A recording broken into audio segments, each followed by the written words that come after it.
Hello and welcome to Shanghai.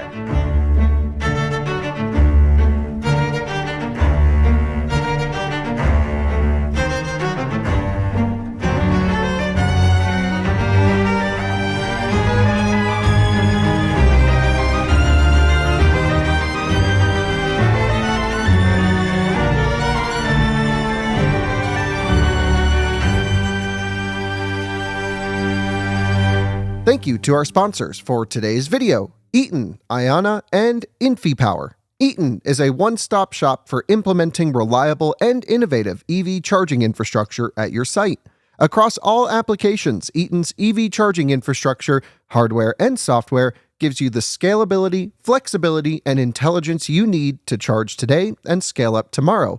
Learn more at eaton.com/EVCI. Also, Ionna, North America's premier charging network. With unmatched commitment to elevating the customer experience, Ionna is opening America's roads to all EVs, giving drivers the coverage they need, the reliability they deserve, and the amenities they crave. And InfyPower, the largest EV charger module provider with over 3 million power modules running reliably worldwide. Their latest G2 collection features ultra-high power density and efficiency for EV charging and energy storage integration. InfyPower, innovation for your power. 欢迎你到今年的上海车展。 Don't worry, most of this will be in English, but we are here in the middle central plaza, which is where every single exhibition hall connects, I guess. You can kind of see the scale of this entire place right now. Giant buildings. It's actually just one huge building, huge exhibition hall, kind of like the LA Auto Show, CES. Exhibitions are not new for us, but Shanghai is, at least for out of spec. So this is our first time here. We have one day to kind of explore whatever we can, and I'm going to try to give you a full tour of the whole space, at least all the car brands, because there are so many brands here. Tesla's not here, which I think says something, because basically, when I'm reading articles about the Shanghai Auto Show, everyone's like, oh, all these Tesla killers. And for once, I feel like instead of just a headline like news grab thing, like that's actually kind of true.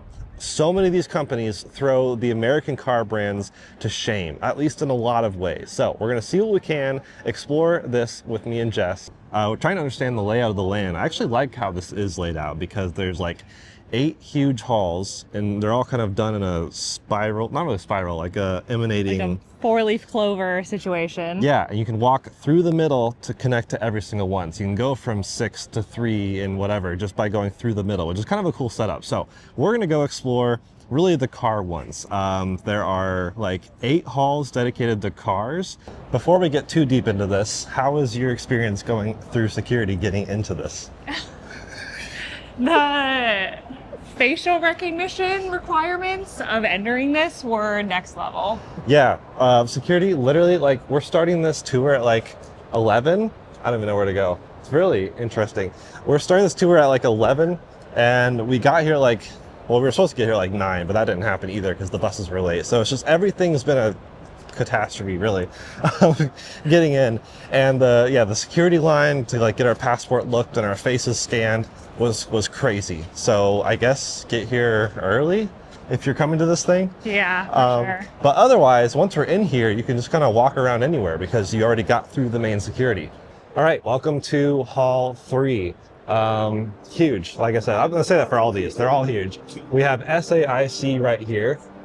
Don't really know who they are or what they do, but they have a press conference coming up soon. And that's gonna be some of the challenge with this video, is we're trying to avoid the press conferences, mostly for audio's sake.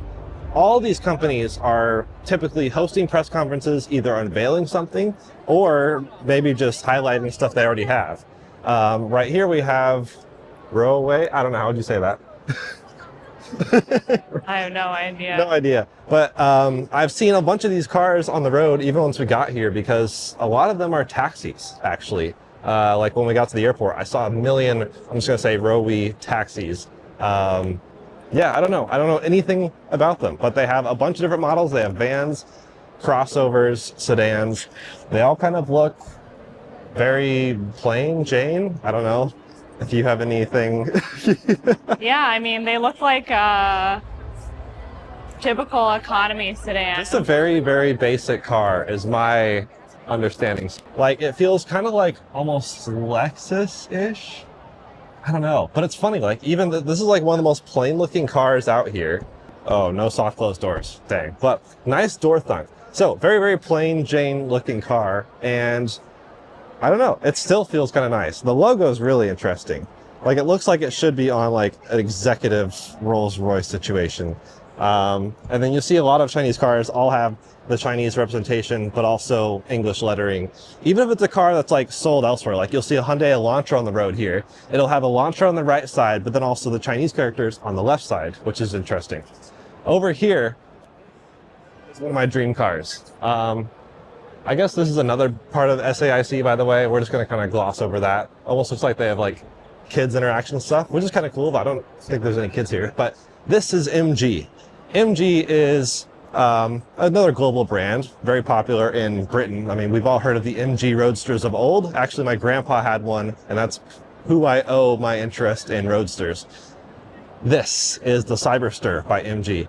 I am such a huge fan of the existence of this car. I just say the existence. I haven't driven it. I haven't even had a good up-close look yet. So let's see if we can go check these out in person here. But even just like, it's gorgeous. It's small. It's compact. It's a two-seater. It's not even a 2+2. It's got the funny doors. Like, this genuinely is something I would love to roll up to for dinner. I'm obsessed with the pink leather. That's like, is it pink or is it like, it's almost like the colors we've seen with Porsche, like Porsche's, what do you call it? I don't know. Some of the Roadsters of Porsche's past, actually probably now too, because you can option anything you want in a Porsche, but this color is gorgeous. Wow, all the details. They did kind of the grab handle thing that looks kind of like the center console of the Corvette, which is kind of funny. But yeah, I'm a huge fan of all of this. It's funny, they have a GoPro going, I think capturing a time lapse from the car's point of view, which is pretty cool. But yep, that's the MG Cyberster, one of my dream cars, and definitely a car I would love a long-term loan on MG if we can look at that. Look at the taillights on this thing. They're just like arrows. Like, how much more clear do you have to get than that? It looks like MG has maybe brought some new products out. If you look over here, I don't know if these are, yeah, it looks like a concept SUV of some sort, but then also another Cyberster over there. So they seem very leaning on Cyberster in this show. They do make a lot of other cars. We've seen them in all sorts of countries. Of course, the UK, we saw a bunch of MGs in Mexico in a showroom in Mexico City, but they seem like they're just all Cyberster right here, which I'm a big fan of. So I'll take that. But I don't know anything about this little SUV concept. Cyber X says the license plate. Well, it's cool. It's kind of like cute and small. Like, it looks like your 4Runner box, but like shrunk. What do you think? I'm not a fan of these like boxy cars.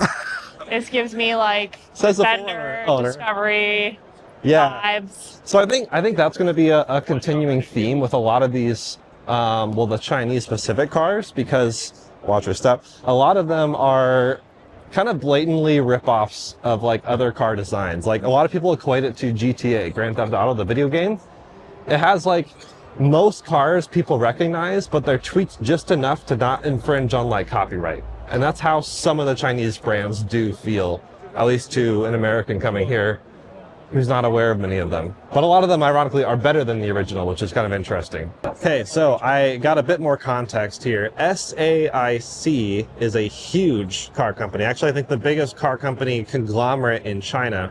It is, I guess, government funded or owned somehow. And so they are what make MG, but also this company that I was saying, Roway, it's actually pronounced wrong way. Wrong, how do you say it? Wrong way. Yeah, and it's like, which is funny as a English speaker, like calling a car wrong way. I mean, that's kind of, but it actually translates to, wait, what was it? Honor and power. Honor and Power. So that's another company, I guess, that also has its own subsidiaries. So it's just the logistics and complexity of how all these companies interconnect are super confusing. But I guess it dumbs down to, for the end user, the end consumer, like, who cares the background? They just want to know how good is the car. So hopefully at some point, by some point, we can get our hands on everything and test everything here.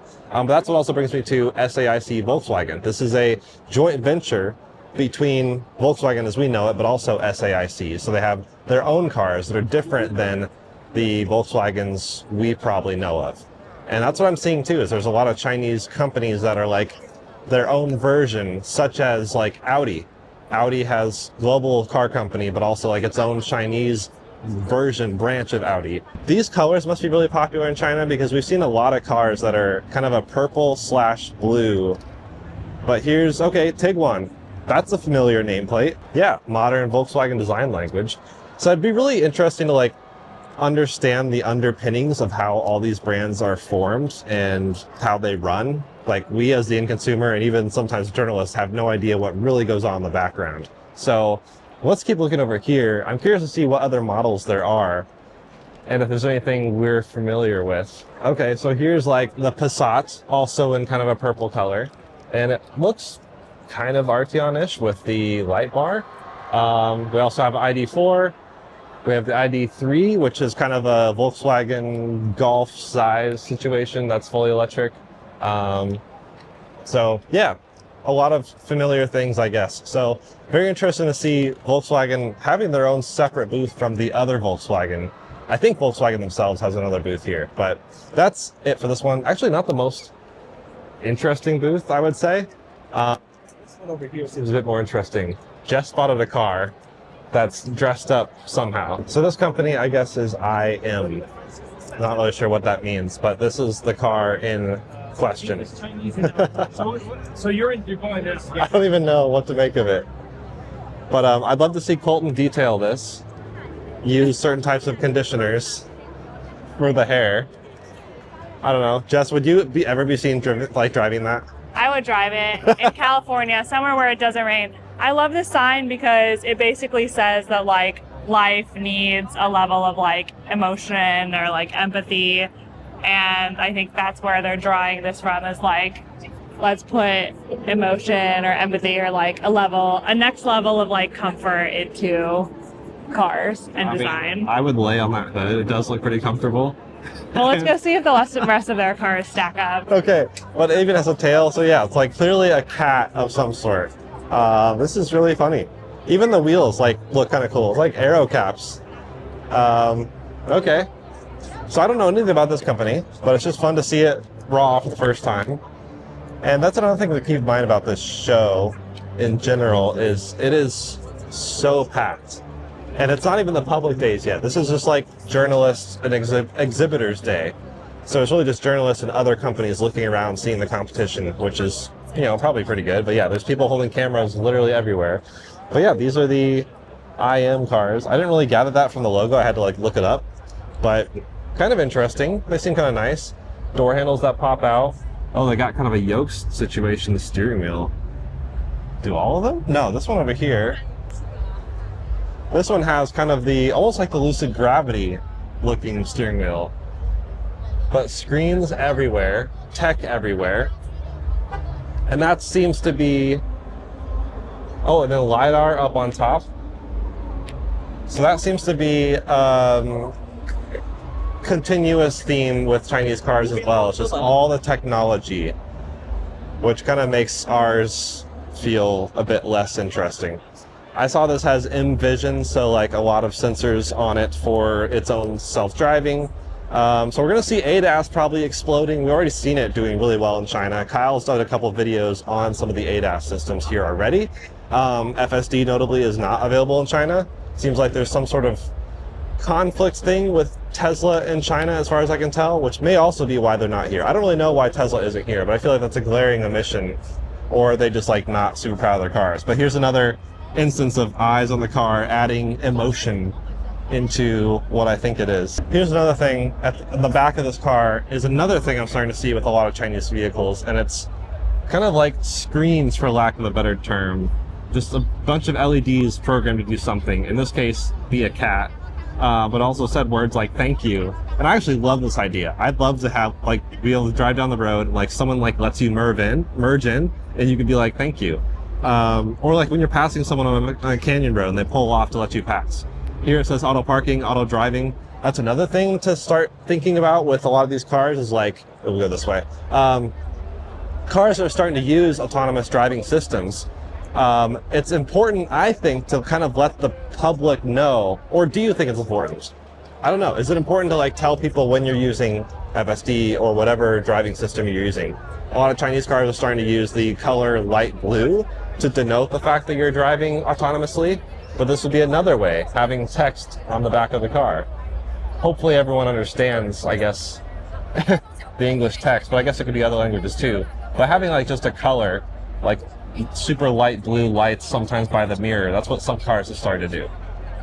Well, it's interesting too because a lot of like taxis I've seen in Hong Kong used to hang their own signs in the rear view like windshield, and that would display messages. Yeah. And so it's interesting that they've now, like the popularity of that has resulted in them now incorporating it into the cars themselves. That makes sense. So also in the IM booth, you'll see AI OS. That's another thing I want to mention as another thing a lot of Chinese companies are super focused on. I mean, I guess every company is. Like, we're in this super tech forward world. And so that probably stands for artificial intelligence operating system.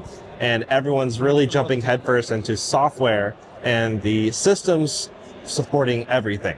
So I think that's something I'd love to start covering. And it's hard because not a lot of American automakers talk about even the computer chips in their car and what they're capable of. But it seems like all the Chinese cars are very adamant about explaining that, like saying like, oh, we have a Snapdragon like 8295 chip powering everything, plus like 2 NVIDIA chips powering our self-driving. So I think it's very interesting that Americans just kind of like omit that because maybe they're not the best. And I think that is a challenge. Like you get into even like the most normal, lame, boring Chinese cars, they still seem to have really, really good software. Right here we have Cadillac. That's a familiar brand.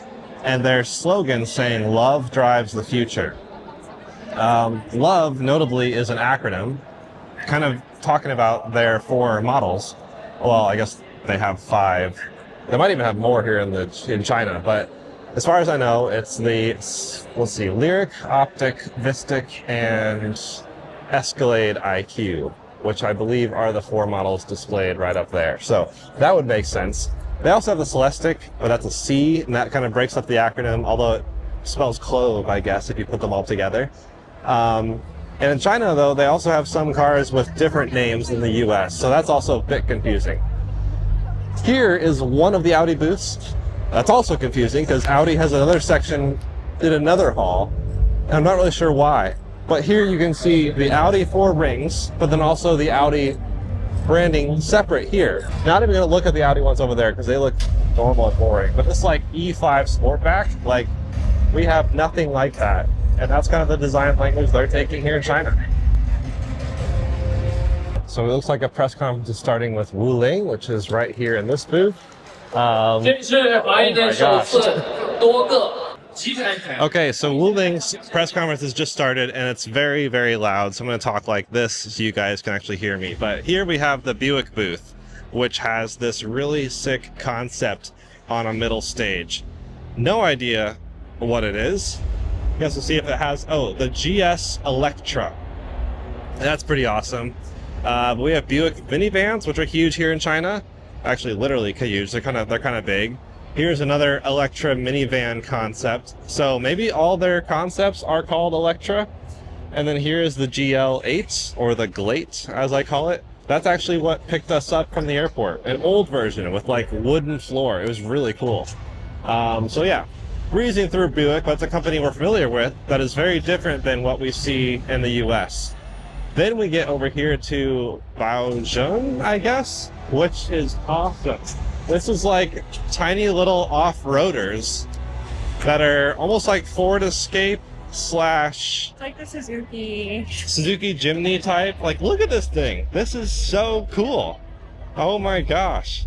And this is now the, what, 3rd cubic off-road vehicle that we've seen in just 2 of the, what, 6 halls. Yeah, no kidding. So I think this is a huge theme that we're seeing is just all the off-roaders. I kind of want to see what else they have over here. Baojun. I've never even heard of this company. Here's another one right here. Maxxis is another company that's like super off-road focused. They even have this full like camper setup. What in the world? And then you have this like camper van that's like very reminiscent of the old Volkswagen bus camping situations. That's awesome. This thing is awesome. I'm taking a lot of screenshots for my brother while I'm walking through here. Then there's like a Maxxis truck. I don't even know what. There's a winch on the front, lights, huge grill. Oh, it looks kind of like an Avalanche. Look at this. That's sick too. Capybaras are everywhere. That's a theme recently. I'm not really sure why. But this is, might be another SAIC company as far as I can tell. This is the whole like camper setup. Apologize, I'm just like breezing through everything, but we're trying to get out of here before the press conference is too loud. Okay, well, Baojun had just a few more cars. Yeah, pretty generic stuff as far as I can tell. So we're gonna head back out, which I guess we have to go all the way back down. But that was basically haul 3. So it's so much to take in. I'm so tired already, and we're just one haul into this. But Yeah. And it's interesting, this haul was mainly dominated by the SAIC collabs Yeah. or brands. So interesting to see them really consolidating all of their kind of like showcase pieces together. And maybe that's why Audi's here, but also in another haul. Maybe this is like all the SAIC stuff, because SAIC also has partnerships with GM, which is probably why Buick and Cadillac are both here. Now we're in haul 7. I don't know why I'm saying that. The numbers mean nothing to you guys, but in case you're curious, here is NIO. Obviously, huge company, huge booth. I mean, it looks like the Apple campus up there, which again is funny. It's a theme of more Chinese stuff knocking off Apple a lot, which I think is fine. Well, sort of. But, you know, you see Huawei, like other companies, Xiaomi, making Apple adjacent looking things with their software, their hardware. We're kind of used to that by now. But NIO is pretty interesting. They have a lot of vehicles available. Kyle's done some stuff with, I think he did a full review or a full tour of the ET9, which I think is this one up here. We have a flagship car, very high-end, fancy sedan. We actually saw them dancing it earlier. Like someone was playing violin and the car was literally dancing next to them, which was super fun.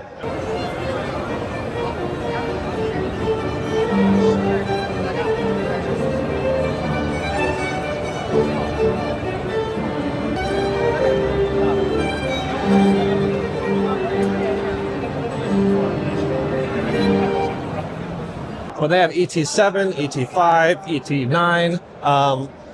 A theme to note with pretty much all Chinese cars, if you see a 9, that means like flagship. That's like the highest end model. Like the Lynk & Co 9, the Zeekr 9, 900, I don't know. Anytime you see 9, that's what that means. Over in the corner, Firefly. I guess I'll show you a quick glimpse of that, but we have a whole dedicated video showing the Firefly. It's a very interesting new car that is under the NIO umbrella, literally in this case. And it's a very, very tiny, well, not super tiny, like, but fairly small 4-seater, maybe it was 5 seats even, but the 4-door, interesting looking car. I think it looks like a bug. It has the name of a bug. It makes sense. But this here is the Firefly. I actually adore it. I think it's a really cute. I think it's quirky. I think it's, well, it is cheap. It's like 20 grand, actually less than 20 starting price. So I think that's great to have a car that cheap. A lot of people have asked us to cover more of these cheap cars. We could try, so that's why I did a whole video with this one just recently here. But yeah, weird headlight design, the same exact taillight design, just looks like a bug. Interesting race version that's, well, bright orange, and I think they have really, really, really fun colors.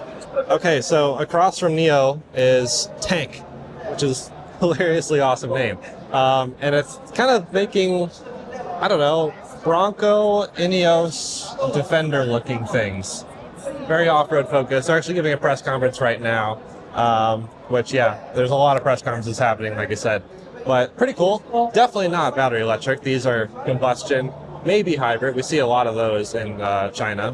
But yeah, I don't know. I like seeing all the off-roaders. I don't know how popular off-roading is in China, but maybe it has a huge following. I'd be pretty curious on that. 4-liter V8 engine. That's what they're showing off. Hell yeah, brother. I used to see that sign and think America, but maybe I'll start thinking China. Okay, over next to Tank is Way, I guess it's called. Very, very quirky looking, very Beetle-esque. Like this is like a 4-door, but like new, but like old Beetle. And then behind you is the Aura, which looks kind of Panamera-ish. But then you come around to the front and it looks like even more Beetle-like once again. I don't even know what I think of these things. Like, I see some Porsche, I see some Beetle, I see some Fiat. Yeah, I don't really know, but I like it. I like how it's very different than most everything out here, yet still somehow a copy, which is really funny. But this feels, I guess, like a Juke. I don't know, I just keep relating it to things, but I guess in China it's a completely different landscape of cars, so maybe my relations are not super useful. All right, we're gonna walk our way past the Beetle-looking cars across the alley to BMW. That's a company we are familiar with, and just like everyone else, it seems like they do have China-specific vehicles and models, but also European-specific vehicles and models. Like a lot of things we just haven't really seen much of in the US. The US has specific models that they know Americans will buy. Well, what's drawing a lot of people's attention is, of course, the Neue Klasse. Now, I have seen this before, but in camouflage, and now we can see it pretty much closer to production. I'm gonna say it's still not production. I mean, you can see the wheels are probably bigger than they would be. No sign of door handles at all. The interior still feels too Spartan. Even the pillars feel slightly unrealistic. Like if they really have airbags in there, I'd be surprised. But even so, I think it's a really gorgeous looking car. I like the design trend that BMW is taking with Neue Klasse in all of its renditions. But it's cool to see this new Neue Klasse here, but then across to the right is kind of what its design is based on. An older vintage BMW with some of the same design motif. So it's cool to see they brought this here as well. The 1500, which I don't even know when this was, but it's like, yeah, this was like new BMW at some point years ago, and it's funny that they brought this out side by side with the Neue Klasse to see some of the same motifs side by side. Just basically showcasing BMW design language is continued. We also have the Neue Klasse X right here, which a lot of people are also very, very interested in. This is so cool. I did check this out in LA almost a year ago now. So it's probably closer to production, but it still looks pretty pre-pro, like I saw it last time in LA. Another convertible, another clip of me drooling. This is, yeah, I'll take one of these. This looks really, really comfortable, really cozy. Kind of like LC 500, but like BMW's take. And I like that. This is technically a concept. It's the sky top concept. So it's almost more of a Targa, but look at how the paint on the back kind of has this ombre effect. Is that how you would say it, Jess? Ombre? What's the fading? Ombre, the fading of colors from that plastic into the silver. That is really cool. I've never seen that before. I bet it's expensive. I don't even know if they would offer that, but it's still, oh my gosh, I would totally drive this. Okay, across from BMW, we can see Haval, which you can't tell me that's not a Land Cruiser and that's not like a Lexus. Like, it does feel like more, more copying, more off-roading, which more SUV. Just, there's so many companies, it's crazy. But I guess that's not unlike the US, actually. Across from that, something I'm more interested in, Lotus. Lotus as a company has always intrigued me. They've had the Elise, the Esprit, the Avaya, the Emea, the Electra. Every Lotus model since the Lotus 11 starts with an E. Which is funny, because there's like Lotus like 1, 2, 3, 4, 5, 6, 7, 8, 9, 10. They got to 11 and they decided to quit the numbers and just switch to E's because 11 starts with E. I don't know why. But you have some interesting concept car right here. I'm guessing that's new, or I don't really know what that's from, but it's also on the screen above, which is interesting. Maybe they'll show the name. Theory 1, that's what it is. Okay, so that's a new concept they unveiled, I think, this week. I think it looks amazing. I've always liked Lotus's designs. We can see the Evija right here, which is like their crazy hypercar, crazy unobtainium, ridiculously expensive. I think they entered it into a race and it like crashed instantly because it's so powerful, which is funny. Like a good problem. Like, is that good or bad PR? I don't know. Probably bad. But really cool. I mean, it's really just their hypercar, single windscreen wiper. Reminds me of a Koenigsegg in that way. And then we see the Amira. Love this car. This is one that Kyle and I did a review on for his personal channel. That was one of my favorite moments in my career, just spending a day in the canyons with this thing. And then we have the Emea and the Electra behind, which are battery electric vehicles. Part sharing from Geely. I mean, Lotus is owned by Geely, so that explains why those have some shared components with Zeekr, Polestar, etc. Yeah, pretty impressive. Behind that is Mansory, which is just crazy. Like, think Rolls-Royce, Mercedes, whatever those Chinese vans are. It's like you buy one of those and you're like, you know what? It's not nice enough. So then Mansory touches it and makes it even crazier. And this whole place is like roped off because they're too expensive. That's kind of funny. And then looking at Mini across the way, we've already seen a lot of the Mini stuff. Not even going to go over there. Trying to keep this tour reasonable. And then we have Bentley down here. Okay, Bentley. Yeah. Not really much to talk about other than super luxurious, super nice, classy as ever, shiny, and the headlights will blind you when they're off because they're all crystally. Yeah, I like Bentleys a lot. So that's all 7. Okay, so what we just saw at Mansory, I guess, was some of the Keedy vans. I don't really know if that's how you say it, but Keedy just look like a huge luxury van company. Again, something you wouldn't see in the US, but I wish you did, because vans are sick and effective. And it's funny that so many people in the US want big SUVs, but they want it for the storage space, not for the off-roading, not for the sport of the sport utility vehicle that SUV stands for. This is what I'm talking about. Look, this is like 3 rows of luxury lounge. It's called the Everest, and it looks like an absolutely fantastic place to chill. I doubt any of these are electric. They're probably all gassers, but curious on the price tag, actually. Pretty interesting. And they started in 1989, so they've been doing it for a while. Next to them, Lexus. This feels pretty familiar. They got a lot of matte paint going on here, or I guess satin paint. But yeah, see Land Cruiser. I don't actually know what all these models are called in China, because a lot of times cars will have global models but use different monikers for the names in different regions, different markets. That's probably what'll happen here. But then look at this Lexus van, the LM. We don't get that in the US either. And that is, like, look at the stateliness of this grille. Like, let me stand next to it. Like, Jordan for scale. This is wild. But also looks like probably a pretty nice place to be. Oh, it's even got a divider between the front and the back, which is very, very elegant, I guess. A big TV screen in there. This is like total cockpit. You got like airline trays and everything. That's fantastic. So I would totally take a nap in there. It doesn't smell that great to me. Like, it smells too fragranty. It's like, yeah, they sprayed a bunch of perfume in there or something, or like Febreze instead of, I don't know. Kyle would be interested in this right here.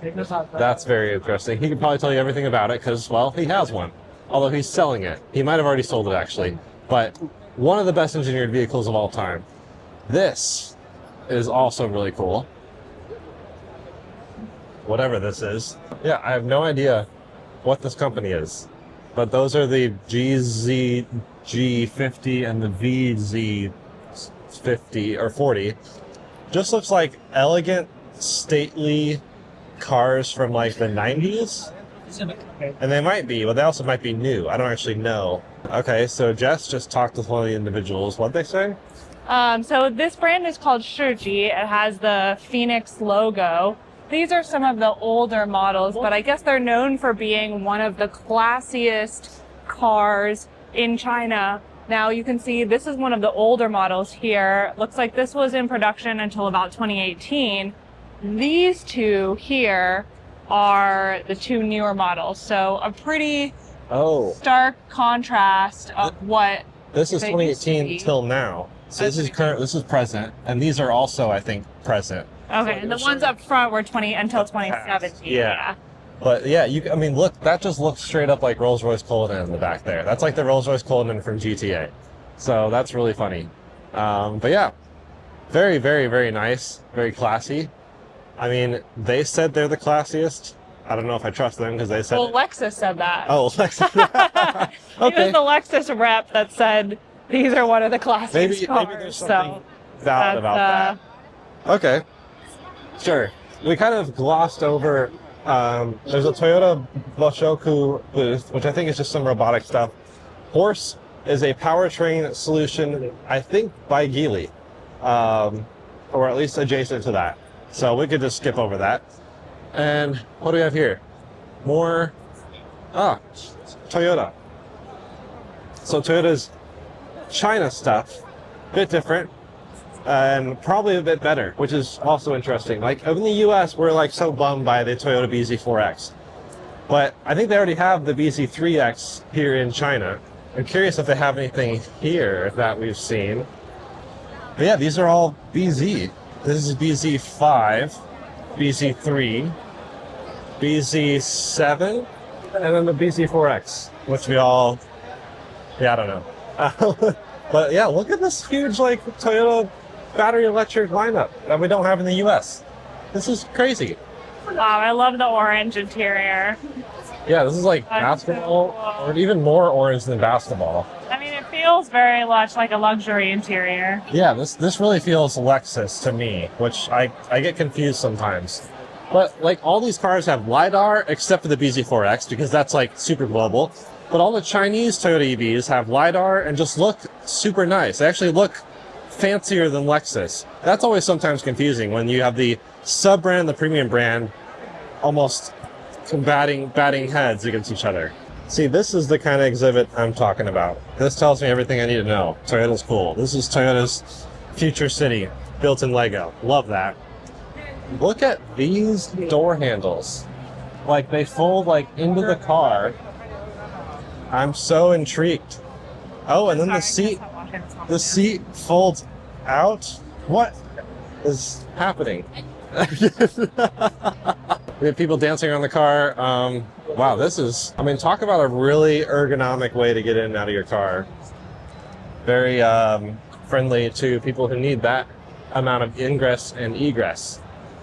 I'm really curious about Robo-taxi. LiDAR, everything. And there's the light blue lights I was talking about that show you, I don't know if the phone will actually pick it up, but that shows you that the car is operating in autonomous mode. It even has a thing on the front there.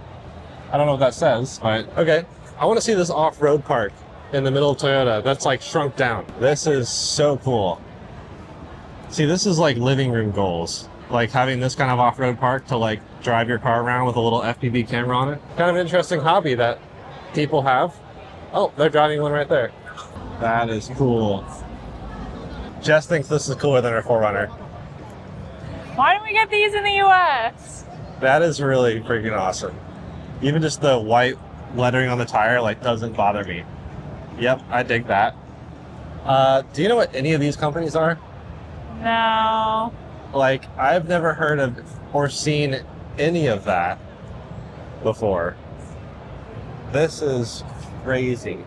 I think it's especially interesting. Like, we've seen a lot of the vans and like luxury vehicles. I think it's important to note that there are a lot of people in China who have drivers or chauffeurs. Like, that's a pretty regular thing or common thing here. And so a lot of this not only catering to consumers, but also to like tour companies or chauffeur companies who have drivers, or consumers who then hire their own drivers and have their drivers drive their car. So it's interesting to see how much of this has really catered to like the luxury market for that reason. Yeah, I agree. That's something that a lot of US people don't understand. They don't understand not driving their own car, which is why all the back seats over here are so dope. In the US, the back seat's complete afterthought. Side note, look at these wheels. Like, this is like monoblock wishes. Like, these are like straight up discs on whatever this thing is. Love that. But yeah, I don't know what any of these brands are. Oh, we have Nissan and BYD over here. We should definitely check that out. This is BYD over here. Some sort of dragon on this car. Looks awesome. Even the, wow, all the like arrow pieces on the back and even the mirrors are like pieces of a dragon. That is so cool. Okay, for those who are gamers, this is actually the Wukong edition of the BYD car, which is sick. Dang. Would you drive this? I would drive this, honestly. I'm not gonna lie. There are very few cars that are like flashy like this that I would drive. This is one of them. Right. This is just the sea of BYDs. There's so many, I don't even know where to start. We're not gonna like cover all of them, but like, we actually experienced our BYD, our first BYD experience was in Mexico City a few months ago. Every Uber seems like was a BYD Dolphin, which is awesome. BYD stands for Build Your Dreams, in case you didn't know. And some of them haven't spelled out. Here's another cool, probably special edition or one-off. I don't even know. This is a common way for companies to showcase their technology systems within the car that you would normally see hidden. So this is showing their cameras, the computers, all the sensors around the car, just showing what's going on under the skin. So up here we have some cameras. We have, I'm guessing radar, probably a LiDAR scanner up top. Ultrasonic sensors everywhere. Yeah, so it's pretty standard 800 volt system. Awesome. But that's pretty, a lot of most of the cars here actually have some sort of system like that. Here's a Dolphin. Love this thing. At least I think it's a Dolphin. There's no Dolphin sign. Yeah, it says Dolphin. Okay, I couldn't read it, In but Chinese. it says Dolphin in Chinese. Now, if this had been our Uber that picked us up in Mexico City, that would have been awesome. I love this. BYD has like some really fun enthusiasm going on for the nerd communities. Here's a reminder that we don't get wagons in the US. Like pretty much no more wagons. But BYD will make them. Everyone else is getting them. Europe, they buy them. I don't know what the percentage of wagon sales in China is, but probably not as much as Europe, but still cool that they offer a wagon, because not everyone does. Same time, most important. Oh, they're selling clothes. Combined with the its flow elegance. For example, there's a knit with the asymmetric knitting layered top, which is inspired by the Chinese traditional landscape painting. So overall, this is our attitude and trying to bring our Nissan design DNA into the lifestyle. So I don't know if everybody knows, our design studio in Shanghai is this really beautiful studio, 34th floor. All right, welcome to Hall 5. That is a big helicopter jet thing. Presumably electric. I did see batteries, chargers in there. No idea what SUV is, but now I want to research it, so that's effective marketing right there. This is Eve. Also, I think battery / energy adjacent. Robotics, apparently. Oh, these are all robots that probably dance and wave, and that's pretty amazing. Okay, cool. I wish we had time to like do a detailed every single booth, but there's literally not enough time. We have to rush as it is. So, rushing through Hall 5 now. Xpeng. This company is awesome. I'm actually going to breeze through it because Kyle was just in China recently to see Xpeng. So, presumably he shot some videos. If he didn't, we can all yell at Kyle in the comments because he let us down. But Xpeng is a really cool company. They build, you know, a lot of vehicles, but also flying cars, which is also cool. And also little drones that come out of the back of vans. Yeah, I'm pretty impressed with their design language, everything. You see these on the roads quite a bit here, but also even in Europe, I've seen some Xpeng. So they seem to be relatively international. Not sure what HSD is across the way, Horizon Robotics, but more robot stuff, maybe a partner with cars. You have to understand, this is both cars, but also car company adjacent joint ventures, parts suppliers, tier 1, tier 2 stuff. No idea what these are, but I'm intrigued. They're maybe brains. One had a graduation cap on, so like your brain graduated or something. I don't know. But here's Audi again in a different hall. And it's funny because on the map, this points out there's Audi 4 rings and there's Audi 4 letters. So this is apparently Audi 4 letters, which is, yes, the Chinese Audi. And I actually really like the logo. It's very simple, very clean. I mean, the 4 rings is pretty iconic, but maybe this will become a trend for the rest of the world, or maybe not. It's really, really strange when these companies do combos. Oh, wow, that's trippy. Jess, is it confusing as a consumer to see like brands that are global but be so different? Like we just saw Nissan in the last booth, or the last hall. They look nothing like the Nissans we get in the US. They're not the same models at all. Should they have just been a different company? No, I mean, I think that's like what to me is like a signifier of a good company, is one that can adapt to the individual markets. And then that way you get learnings from each market, right? Like if there are things that the US are starting to think about, like trends are global nowadays. So if there are things that the US are trying to think about that are starting to maybe become more popular in China, it's easy for them to test things, right, across other countries, across other markets, see how things work. And then really you have that technology or design IP in different countries kind of ready to go. That makes sense, I guess. Yeah, because it is confusing, but also like I hope Nissan America is looking at Nissan China. Yeah. And I'm curious how much Audi plays together. Like, look at that old Audi Sport Quattro. That thing is super cool. I'm a big fan of the Audi stuff. I want to come and look at the Volkswagen concepts they unveiled this week. We were going to try to do a dedicated video, but we just literally don't have time. But that's okay, because they're just concepts. There's not like a review anyways, but I thought they'd be worth putting on camera either way. So we can look past the Tiguan, the Tavendor, the Tayron. I didn't realize the Tharu. Volkswagen has so many cars that start with the letter T. It's so funny. But right up here, we should be able to see the new concepts. ID Evo, the ID Aura, and the ID Era. Which, say that 5 times fast. But it's basically a small SUV, a bigger SUV, and a sedan. And this is probably a glimpse into Volkswagen's upcoming design language, which I'm pretty excited about.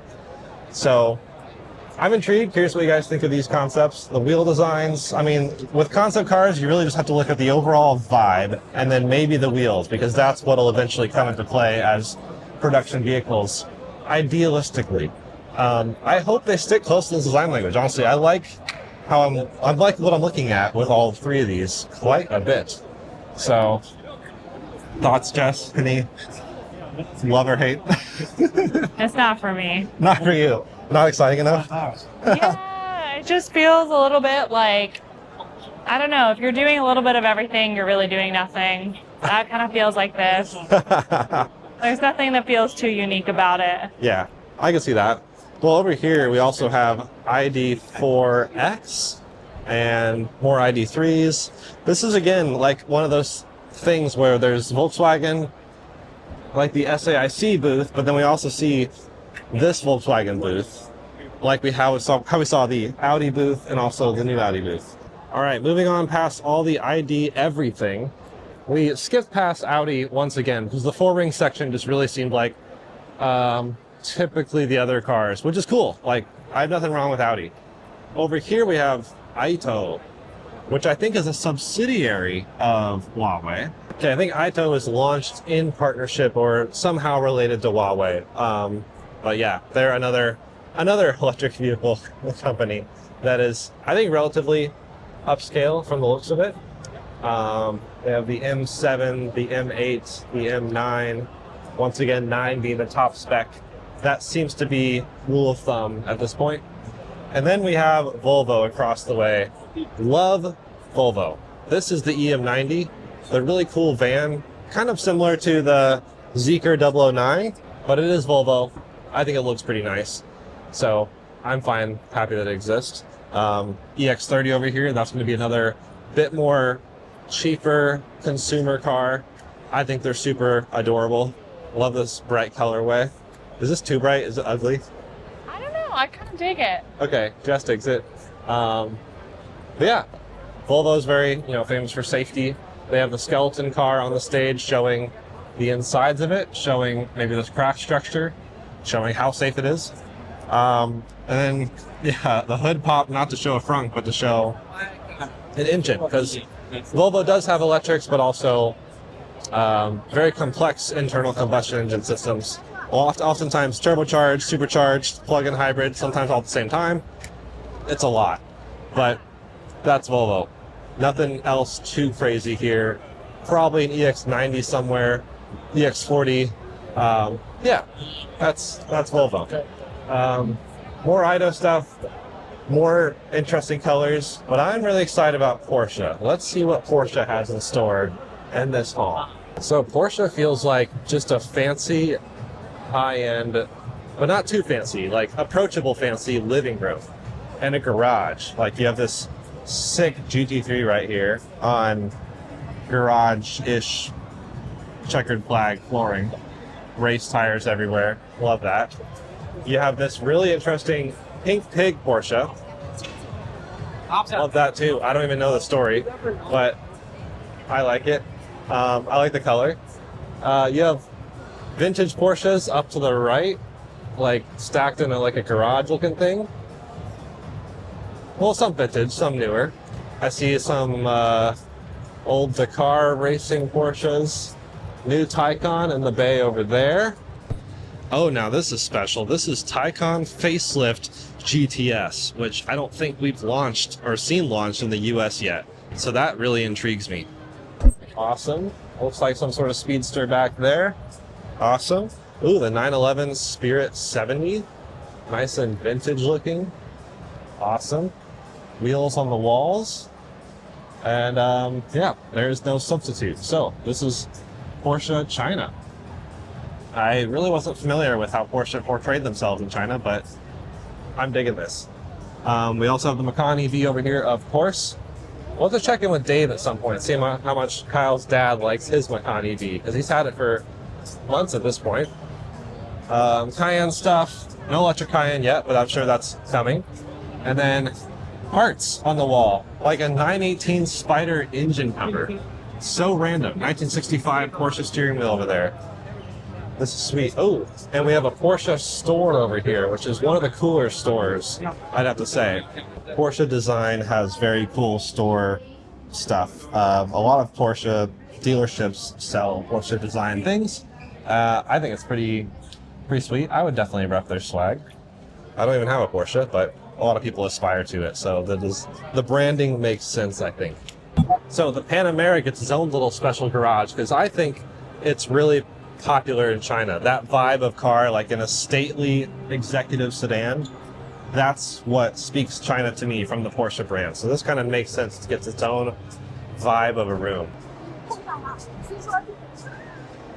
The influencers here are wild. There's so many people talking to their phones and just literally like speaking, like saying, I don't know, what would you say, Jess? They're saying so much. Like they're just like rattling off so much stuff to their phones. Yeah.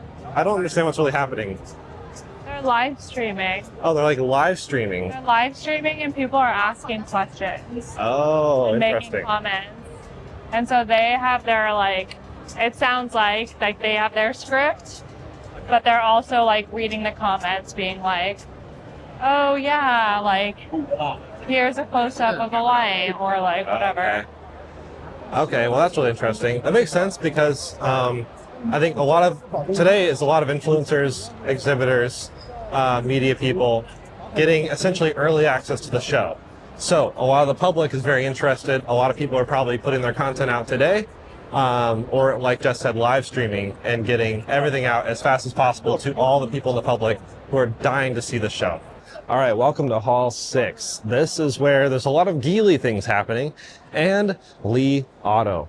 So Li Auto does have a lot of vehicles here, actually pretty much all of them. You can see their whole lineup on the screen right there as of right now. So all plug-in hybrids, actually extended range extender electric vehicles. L8 L9, again, 9 being nice. And I forget what they're all called. Probably all L7, L6, whatever. L meaning somehow range extender. What's coming is the i8 and the i6. Those will be battery electric SUVs, probably sharing a platform, as far as I can tell, with the Mega. The Li Auto Mega is such a sweet electric van.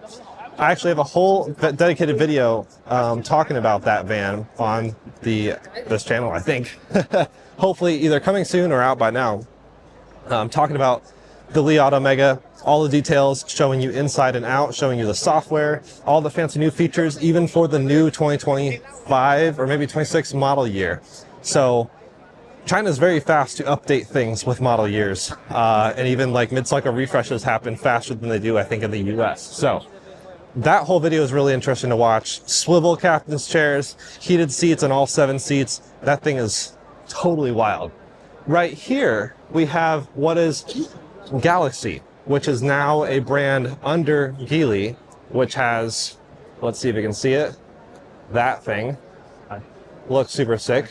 Definitely reminds me of the Scout Traveler, I think it is. And everyone is crowding around. It's crazy. This hall has got to be one of the busiest, and also the one with no AC. So it is very hot in here.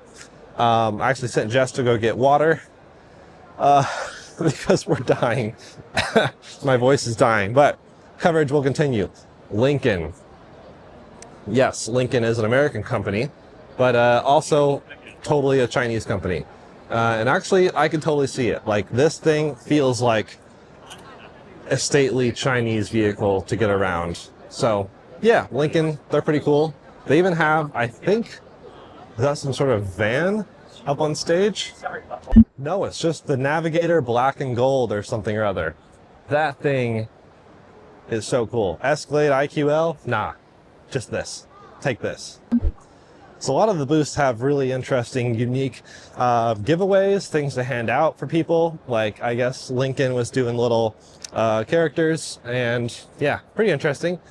This company, I forget what Jess was talking about. I think she said it's called Gold Rose or Copper Rose or something.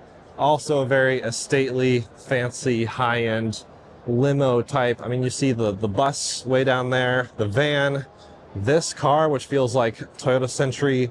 But then look at those headlights. That's crazy.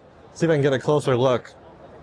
It does seem to be relatively private entry, which is really funny. But look at the front of this car. Like, that thing rolling down the road behind you, terrifyingly awesome. But it's a very old and stately brand.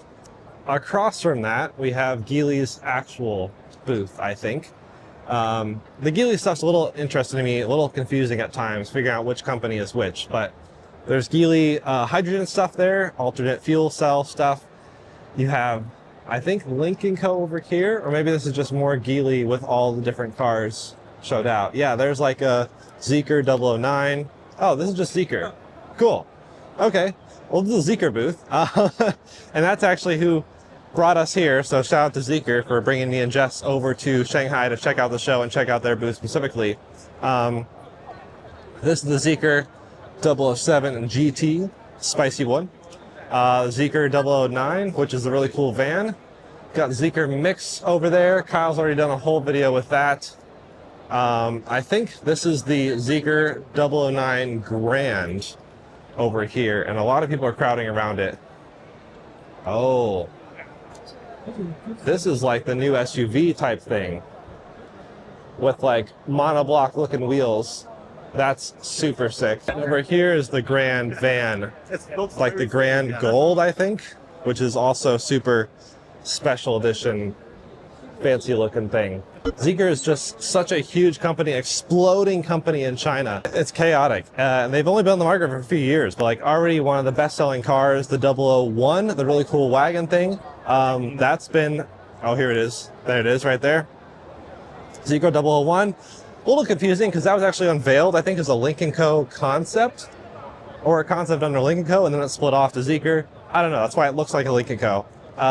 With a, you know, double twin headlight, daytime running light things. That's one of my favorite cars of all time. Like, think electric shooting brake, fun thing. I don't know what this is. Whoever this is, I'm interested based on this car. And they also have that thing. So that's super sick. What is happening?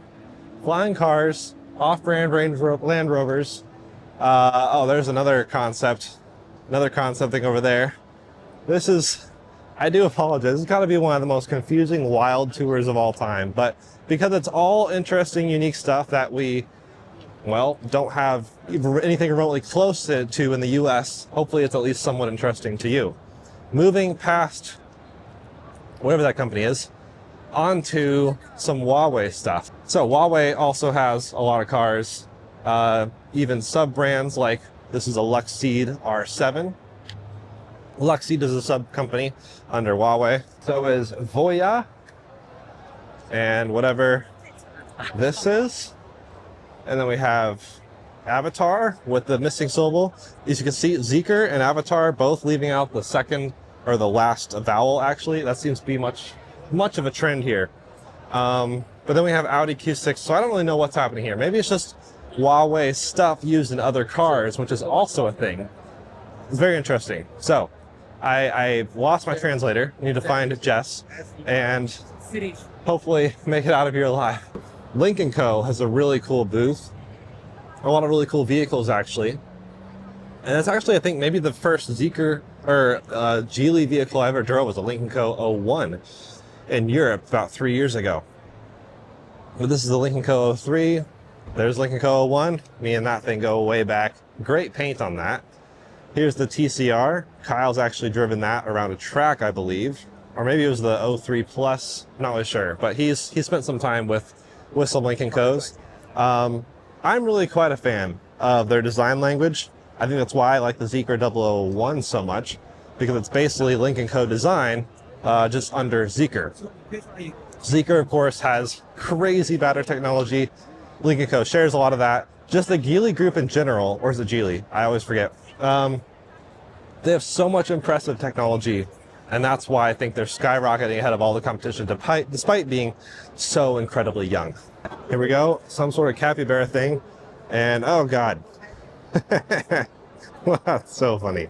Last but not least, in this haul, we have Mazda, which also is such a different thing here than it is in the US. In the US, we have the MX-30, which was, let's see, Kyle's video called it the worst EV of the year or something like that. Not so here. We have the Mazda EZ60, absolutely gorgeous looking EV. And we have some other stuff over here. See if we can get through this crowd of people. That's really just the moral of this entire event. Crowds and crowds of people. Then we have the EZ6 over here with a retractable wing. How cool is that? What is this? Is it the same thing? Yeah, EZ6. So, EZ6, EZ60, that actually makes a lot of sense. Kind of follows their other like CX60, Mazda 6 type stuff. So, looks to be interesting tech. Very gorgeous looking cars. Obviously Mazda design language. Some sort of concept-y thing over here, which might just be another EZ model, or maybe, no, this just says EZ62. So maybe this was just the concept of the EZ60 before it really came out. In fact, kind of looks like the clay model. That's pretty cool to see. Mazda's gorgeous design language. Oh my gosh, love it.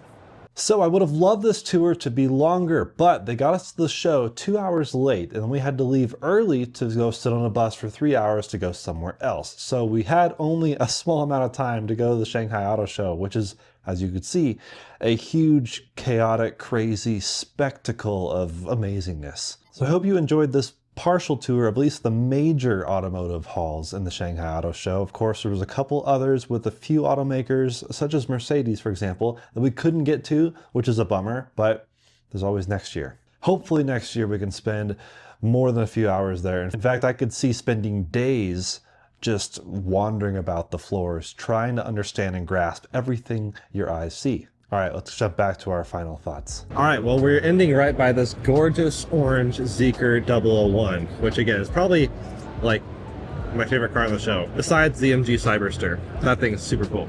But big shout out to Zeekr and Zeekr Group for bringing us out here. Couldn't have done it otherwise. I mean, I guess we could have, but it would have been a lot of chaos. So they figured out a lot of the chaos for us. Yeah. And yeah, crazy tour. My voice is gone. And yeah, sorry it's so chaotic, but we just wanted to show you as much as possible, given that we only had a few hours on the show floor, and we also had to film 2 other videos. So stay tuned or go check out, depending when you watch this, the Li Auto Mega full tour, and also even our first look at the what was it, the Firefly. Yeah, super cool, interesting, quirky little car, like the biggest, coolest car here, and this one of the smallest, coolest cars here. Yeah. But Zeekr content also coming. We'll be doing apparently a drive thing tomorrow, which should be interesting. I don't know what we're driving, but if it's any of these, I'd be happy. And yeah, what'd you think? Final I thought thoughts? it was cool. I think that, I don't know, my conclusion is that there are way cooler cars here than there are in the US, but I definitely would want to test drive every single one of them before I made a purchase. Right. It is common to see cars sold with like, oh, like really amazing software, but then like people so focused on the features, like karaoke and like cool big screen, but like, does it drive well? That's something you can't really tell from these shows. You can tell a lot of things, and a lot of things I care about, such as like sound system, which a lot of these cars have great sound systems, Dolby Atmos, etc., and amazing software, all powered by Snapdragon chips, and in theory good ADAS, but we couldn't try any driver assistance. Yeah. We couldn't drive any, so that's changing tomorrow when we drive Zeekr's. But as far as this show, just genuinely fascinating. So many companies I'd never heard of, and I still don't know what they are. But a fun, quick first glimpse at a lot of the stuff in China. Hopefully you guys enjoyed this video. It's kind of like Kyle's walking around the mall tour that he did a few months ago. We're just trying to scratch the surface of all the Chinese EVs, the Chinese technology. It's chaos. Okay, well, we are hot. This is again the hall with no AC, and for some reason that's our meeting point to meet everyone else. So we're gonna go meet up with Forrest and Scooter and all the other friends who are from other auto journalists. Yeah, it's fun hanging out with people. It's chaotic. It's a lot of hard work. So much walking. My feet are killing me. So thanks for watching. We'll see you in the next one very soon. 上海明年见。